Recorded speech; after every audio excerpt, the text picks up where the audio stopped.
Yawa, nakalimot man ko. Nag-remind man ko ni Inday.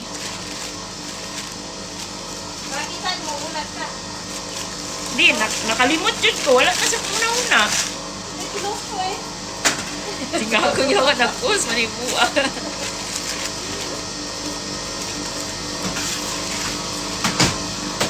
Good evening kay Amara. Nag-andam ko ng pani mo. Ako na lang giatag sa lain. Ay, wala man ka. Ako, papakita dyan bago makita ako sa mga kasama mo. Dito ah? TikTok pa nga naman. Hindi, huwag kang maharap dito. TikTok pa naman to. Makikita ka dyan. Pag naman nakalive, tapos i-search ko. Kasi try dito pa ka mo. Pag nag-live ka, kikita ka pa eh. Aw. Lagi po. Ay, gikuha. Manggod na ako imong kwarta. Wala pagay ko nakasin. Kay kulang pag G's ang kwarta.